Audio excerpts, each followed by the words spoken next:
Élu le mardi 7 juin 2022, président de l'Assemblée nationale, Adama Bictogo a entamé hier des consultations avec les autres présidents d'institutions.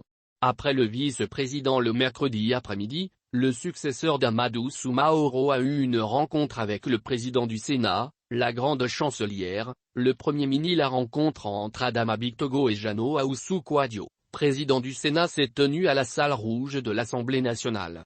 Accompagné de plusieurs membres de son bureau, Jano Ahoussou-Kouadio a félicité le nouveau président de l'Assemblée nationale, pour sa brillante élection.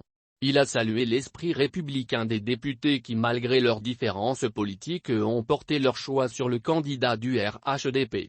Selon Jano Ahoussou-Kouadio, le consensus observé autour du candidat du RHDP marque l'unité, la fraternité des députés.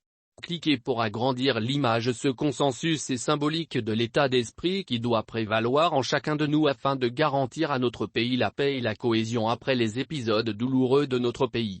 Je souhaite que cette démocratie intelligente montrée par les députés fasse tache d'huile et embrase toute la Côte d'Ivoire, a-t-il ajouté. Adama Bictogo a exprimé sa gratitude à ses hôtes et a avoué que leurs félicitations sont l'expression des relations intelligentes des deux chambres au profit de la Côte d'Ivoire. Il a affirmé que le consensus obtenu autour de sa candidature ne traduit aucunement l'existence d'une pensée unique à l'Assemblée nationale de Côte d'Ivoire. Mais, ce consensus fait gage d'union, de fraternité.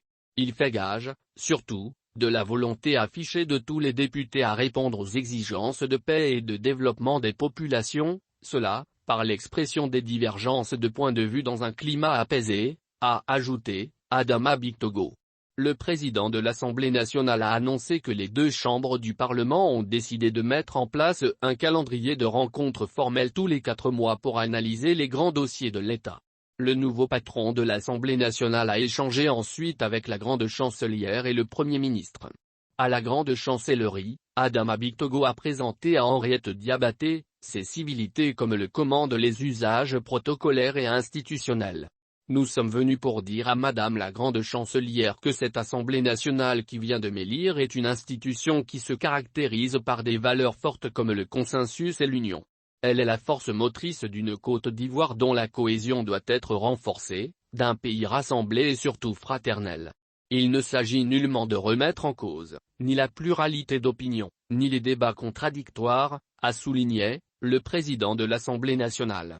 Il a mentionné qu'Henriette Diabaté, femme politique de premier plan, aujourd'hui à la tête de la grande chancellerie, a toujours milité pour le principe du compromis et du consensus et a toujours été contre une opposition figée. Adama Bictogo a indiqué qu'avec son élection à la tête de l'Assemblée nationale, l'œuvre et les sillons tracés par la grande chancelière portent aujourd'hui des fruits. Il estime qu'au-delà des diversités politiques, ce qui compte, en réalité, c'est la promotion des valeurs qui rassemblent et qui unissent, autour d'un même creuset, les fils et filles du pays. Selon lui, l'actuelle génération a le devoir de semer la graine de l'amour, de l'union et de la paix, au nom de l'unité de la nation.